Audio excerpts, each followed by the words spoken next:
예전에 그 찬소가 지난 대림동에 있을 때 거기 이제 저희는 주택이었거든요. 지금은 이제 주택이 아닌데 주택에서 1층에 있어가지고 바깥에 이제 화분 같은 거를 좀 이렇게 만들었어. 어느 학교에서 갖고 왔는데 옥수수였나?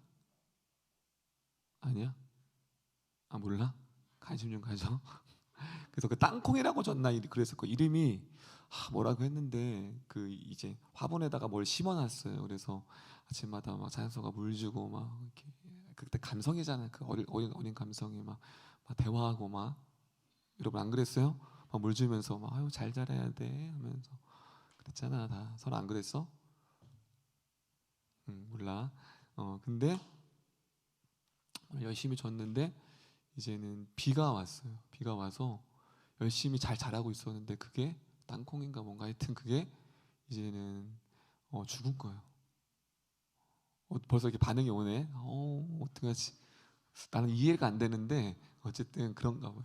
내가 정성스럽게 그렇게 잘 자라기를 바랬고 기도했고 아침마다 눈을 맞췄던 그 식물에게도 그것이 이렇게 그렇게 됐을 때 참 안타까운 몸을 보면서 오늘 말씀 준비하면서 그때 그 찬서가 떠올랐어요. 그 정성을 다해서 그것이 열매를 맺지 못하고 죽어가는 그 식물을 보면서 안타까워했던 찬서가 왜 생각이 났냐면 바로 오늘 이사야 5장이 그런 메시지가 담겨 있기 때문입니다. 5장에 보면 타이틀이 뭐라고 되어 있죠? 포도원의 노래예요. 포도원의 노래. 여러분 구약도 그렇고 신약에도 그렇고 비유를 할 때 예수님 하나님을 가리켜 포도원 주인을 가리킵니다. 여기서도 포도원 주인이 누굴까요? 하나님이시죠. 그렇죠? 하나님께서 어떻게 포도원을 가꾸시냐면 이제 1절 한번 볼게요. 우리 하나님께서 포도원을 이렇게 가꾸십니다. 1절 우리 한번 크게 읽어볼까요? 5장 1절입니다. 5장 1절 시작.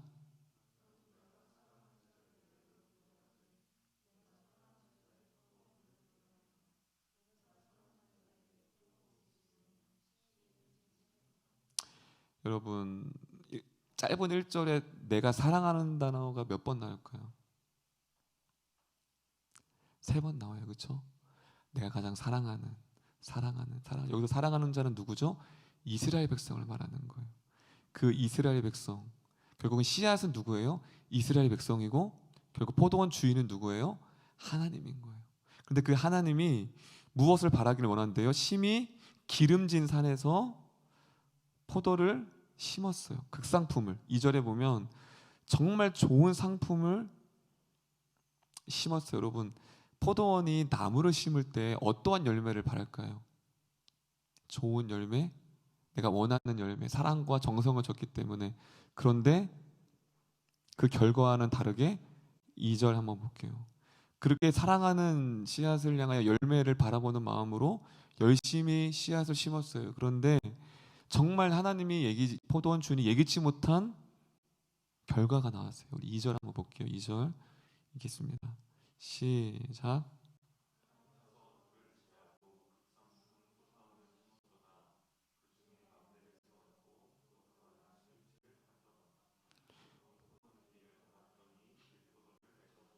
자, 여기서 2절에 보면 땅을 파서 이거는 아자크라는 단어인데 이거는 농부들이 땅을 귀격할 때 쓰는 단어예요. 여러분 농사 지으는 분 계세요? 솔직히 농사 해봤어? 이렇게 타이밍이 밭 가는 거 주환이 안 해봤어요? 그치? 그래 해봤을 것 같아가지고 이렇게 어때요? 왜냐면 호주에서 해봤지. 왜냐면 호주에서 그렇게 있었거든. 그래서 그럴 것 같아. 정말 힘들어요. 녹아돼 진짜로. 그만큼 땅을 귀경한다라는 거. 근데 지금 뭐래요? 그 단어를 쓴 거예요. 하나님이 이 땅을 스스로 수고를 바라는 거예요. 하나님의 수고. 땅을 귀경하고 뿌리를 내리잖아요. 그렇죠? 귀경을 왜요? 씨앗이 잘 뿌리 내리도록. 왜 돌짝밭이 있으면 안 되잖아. 하나님의 그 수고로 정성스럽게 정말로 좋은 포도 씨앗을 심었어요. 그런데 막 어떤 열매가 맺었어요? 들포도. 여기 들포도라는 거는 그 배우심이라는 히브리 단어인데 이건 악취가 나다라는 거. 악취가 나다. 한마디로 좋은 씨앗을 심었는데 악취가 나는 열매 없는 포도 열매가 되었다라는 거예요. 왜 포도원의 노래, 왜 5장은 무엇을 얘기하는 걸까요? 결국은 이스라엘 백성을 향한 이스라엘 백성. 여러분 몇 절 보시냐면 우리 2절, 4절, 7절 한번 볼게요. 여러분 5장은 이스라엘 백성을 향한 하나님의 마음과 사랑이 그대로 담겨져 있는 메시지예요. 우리 2절, 4절, 7절에 같은 단어가 있어요. 자, 어떤 단어일까요? 반복되는 단어. 2절, 4절, 7절.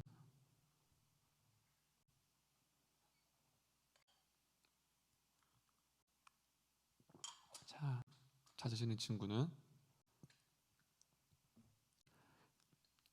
비슷한 단어. 2절, 4절, 7절. 자, 2절 하반전에 다 따라하면 다 바랐더니, 그리고 4절 마지막 전에 기다렸거늘, 그리고 7절에는 바라셨더니. 여러분 이 히브리어 단어는 뭐냐면 기대하다, 기다리라는 뜻이에요. 하나님께서 지금 포도원이 이 씨앗을 심고 뭐 하셨어요? 기대하셨어요. 수고하셨어요. 노력하셨어요. 땅을 경작하시고 이들에게 비와 늦은 비와 이른 비를 주시면서 이 포도원 씨앗이 열매 맺기를 간절히 기다렸던 2절, 4절, 8절에. 그런데 그 기대가 어떻게 됐어요? 어긋났어요. 무엇이죠? 그들이 3절에 보면, 2절에 보면 들포도, 그래서 5절에 보면 가슴 아픈 하나님의 결단을 내리기 시작해요. 그렇게 사랑으로, 그렇게 수고로, 그렇게 귀한 열매를 기다리고 기대하셨던 그 주님이 들포도를 맺었던 그 씨앗을 이렇게 작정하십니다. 5절 한번 읽어볼게요. 시작.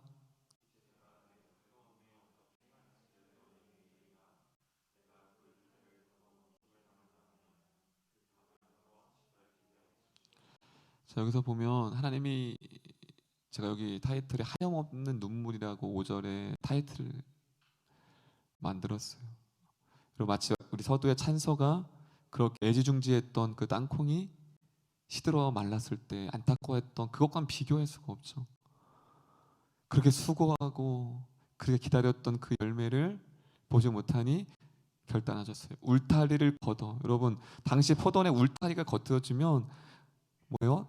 담이 허물어지게 되면 사람들한테 짓밟히는 거예요. 엉겅퀴가 생기는 거예요. 그래서 담을 쳤어요. 포도원 논장에서. 근데 지금 뭐예요? 그렇게 막았던 울타리를 지금 걷는다라는 거예요. 그 걷는 이유가 5절 하반절에 나오죠. 헐어 짓밟히게 할 것이요. 여러분 이 마음을 아세요? 1절에 내 사랑하는 자 기다렸고 기대했고 그렇게 정성을 다가 수고를 다했는데 스스로 울타리를 걷어서 사랑하는 이스라엘 백성이 짓밟혀야 하는 것을 봐야 되는 거예요. 결국 이것은 무엇을 말하는 거예요? 향후 바벨론을 통해서 짓밟힐 그것을 얘기하는 거예요. 울타리를 걷겠다. 그건 뭐냐면 하나님의 임재가 영광이 이스라엘 백성 가운데서 떠난다라는 거예요.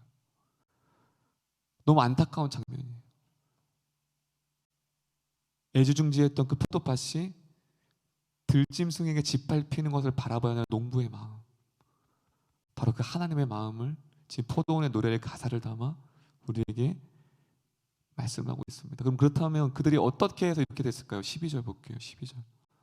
12절 그렇게 자신들을 사랑하고 애지중지하고 기다리고 기다렸던 그 하나님에 대해서 그들이 이렇게 이러한 악행을 합니다. 12절입니다. 12절 볼게요. 12절 크게 읽겠습니다. 시작.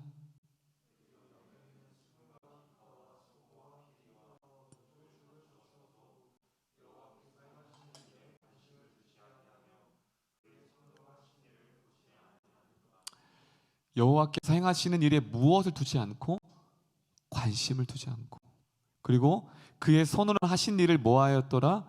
보지도 않고. 이거는 의도적인 거예요. 외면하고 회피하고. 그래서 뒤에 집에 가서 쭉 5장을 쭉 보면 그들의 타락, 그들의 하나님의 사랑의 절규에도 불구하고 그들을 외면했던 그들의 이스라엘 악행들이 고스란히 전해지고 있습니다.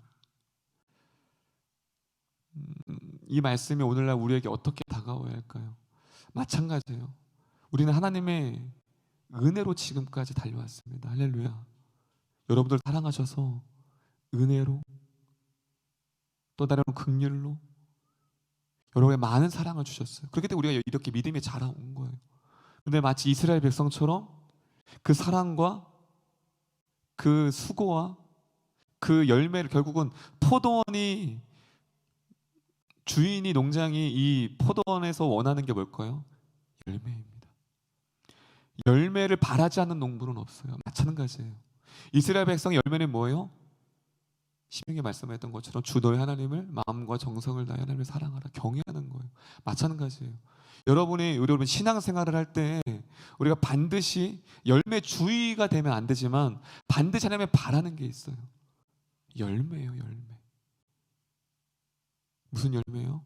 사랑의 열매, 인내의 열매.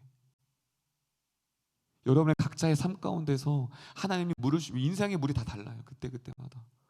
그다음에 그 은혜를 받고 자란 우리에게 하나님은 뭘 요구하세요? 열매를 요구하시는 거예요. 긍휼의 열매. 그런데 우리는 마치 12절이 있는 것처럼 하나님께 관심을 두지 않아. 이 세대가 그 은혜를 누렸음에도 불구하고 외면합니다. 마치 포도원의 노래, 그 이스라엘 백성이 하나님을 떠난 그 안타까운 이 포도원 농부의 이 탄식의 노래가 오늘날 저와 여러분의 삶을 바라보시면서 또한 이 세대를 바라보면서 하나님이 그렇게 탄식하는 마음으로 하나님께서 우리에게 말씀하고 있다라는 사실입니다. 우리 옆 사람이 이렇게 고백할까요? 하나님은 여전히 기다리십니다. 기대하십니다. 무엇을요? 그 열매를, 여러분을 통해 일하실 그 열매를 지금도 기다리신다는 거예요. 하나님께서 이스라엘 백성의 그 많은 분들이 그 한국교회 영광이 떠났다, 맞는 것 같아요. 부인할 수가 없어요. 근데 그 말씀이 에스겔에도 말씀이 나와요. 하나님의 그 성전의 예루살렘의 성전 동문에서 하나님의 영광이 떠나가요. 근데 그거 아세요? 에스겔 말씀은 하나님의 영광이 떠나는 메시지도 있지만 그 뒤에 회복의 말씀이 있어요. 할렐루야. 한국교회 하나님의 영광이 떠난 것 같아요. 하지만 하나님은 우리 한국교회를 다시 회복할 그 이른 비와 늦은 비를 예비하고 있습니다. 할렐루야. 전 여러분들이 그것을 바라봤으면 좋겠어요. 여러분들을 향하여서, 한국교회를 향하여 하나님의 기대하심이 있잖아요. 한국교회, 우리 이름교회를 향한 기대하심이 있잖아요. 반대로 하나님은 이 메시지를 통해서 여러분들이 전하고 준 거 뭐냐면, 얘들아, 아무개야, 내가 너의 삶을 통해 보기를 원한다. 보기를 원한다. 그 열매, 그 헌신, 그 갈망, 세워짐, 그거를 기다리시는 거예요. 그런데 우리는 그것의 마음을 이스라엘 백성처럼 두지 않는 거예요. 여러분, 이 시간 기도할 때 하나님이 여러분들의 삶을, 그렇다면 여러분 질문했으면 좋겠어요. 하나님, 나에게 무엇을 요구하십니까? 지금 나에게 어떤 열매를 원하십니까? 목사님 요즘 새벽에 기도하면서 기도의 자리를 잡고 마음을 주세요. 제가 새벽마다 기도하는 것은 하나님, 이름교회 안에 기도의 사람을 보내주세요. 정말 기도의 사람을 보내주세요. 왜냐하면 기도가 사그라졌어요. 그래서 계속 기도하는 게, 하나님, 기도의 등불이 이름교회 안에, 한국교회 안에 꺼지지 않게. 어느덧 한국교회 안에 기도가 메말랐어요. 여러분 너무 안타까운 거예요. 기도를 하면 마음이 척박해요. 한국교회를 위해 기도하면 척박해요. 그 가운데 홀로 던져진 것 같아요. 때로는 목사님도 외롭게. 그때 하나님께 기도한, 하나님, 기도의 통역자를 보내주세요. 그리고 우리 이름교회 청년들이, 우리 어른 집사님들이 저의 기도의 동역자가 되어주세요. 아니, 저의 개인의 기도의 동역자가 아니라 하나님의 동역자가 되어주세요. 할렐루야. 어느 순간부터 그 하나님을 향한 울부짖음이 사라졌어요. 여러분, 왜 그럴까요? 왜 사라졌을까요? 그것에 마음이 없기 때문에 그래요. 그 주님의 마음에 관심이 없기 때문에 이스라엘 백성처럼 그 시선, 그 눈물, 그 간절함을 우리가 느낀다면 어떻게 하나님 앞에 엎드리지 않고 부르짖지 않고 저 북녘 땅을 향하여 우리가 어찌 하나님 앞에 엎드리지 않을 수 있겠어요? 어찌 그 우크라이나를 그 전쟁을 통하여서 하나님의 마음을 안다면 내가 어떻게 안주하면서 걸어갈 수 있겠어요? 조금은 어려워요. 이사야 말씀도 그렇고 이 청년 수요 예배의 메시지가 결코 가볍지 않아요. 왜냐하면 시대랑 동떨어지는 것 같아요. 시대는 평안하잖아. 그래도 살만하지 않니? 그래도 많이 회복됐잖아. 그냥 그렇게 신앙생활을 하게 만들어요. 그냥 지금처럼 편안하게 뭘 그렇게 힘들게 어렵게 그렇게 신앙생활하니? 뭘 그렇게 기도의 자리로 자꾸 찾으려고 하니? 그렇게 시대는 우리를 향해 그렇게 흘러가게 만들어요. 그래서 하나님의 영광을 바라보지 못하게 가둬놔요. 여러분 안에 가려진 게 무엇입니까?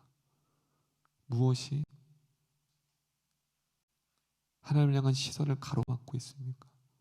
그것을 한 커플씩 한 커플씩 벗어던지고, 기도는 무엇이에요? 목사님이 늘 말했듯이 하나님의 심장 안으로 들어가는 거예요. 근데 기도하지 않는데 그 마음이 없다면 내가 여전히 기도가 떠도는 거예요. 기도는 하죠. 말은 내뱉죠. 기도해야 되니까. 근데 그 기도가 공중에 떠도는 거예요. 정말로 기도가 들어간다면 하나님의 그 심장 가운데 하나님의 눈물이 담겨져 있는, 하나님의 탄식하는 그 땅과 그 영혼을 향해 외칠 수밖에 없는 거예요. 저는 여러분들이 그 한 사람이 되었으면 좋겠습니다. 할렐루야. 기도의 동역자, 목사님의 동역자가 하나님의 동역자. 하나님 해보면 기도하는데 너무 하나님 외로우신 거예요. 그걸 외치는 자가 없는 거예요. 기도하러는 와요. 자신의 것을 위해서, 문제 해결을 위해서, 자식의 건강을 위해서, 진로를 위해서. 근데 주님의 것을 담아내지를 못해요. 이 시대가 너무 안타까워요. 목사님, 여러분들이 그렇게 기도로가 떠도는 기도가 아니라 하나님 앞에 하나씩 한 걸음 나아가 바로 이 세대를 향하는 거예요. 하나님, 이 포도원의 노래, 탄식의 노래예요. 이 포도원의 노래, 눈물의 노래. 하지만 그 탄식으로 끝나지 않고 이사야는 나중에 회복을 말합니다. 할렐루야. 저는 여러분이 그걸 바라봤으면 좋겠어요. 여러분의 신앙도 마찬가지. 여러분을 기대하실 그 하나님, 그 주님 앞에 오늘도 하나님 앞에, 주님 앞에 하나님 열방과 다음 세대와 이 교회를 향해서 이 하나님의 등불이 꺼져가는, 빛이 어두워지는 이 시대 가운데 누군가는 그 아이들을 위해 가슴으로 끌어안고 기도해야 되지 않나요? 근데 그런 사람이 없다라는 거예요. 그게 너무 안타까운 거예요. 교사는 너무 많아요. 사역자는 너무 많아요. 성도는 너무 많아요. 근데 눈물이 없어요. 무엇이 문제일까요? 우리가 다시 한번 하나님 앞에, 선호가 눈치가 빠르네.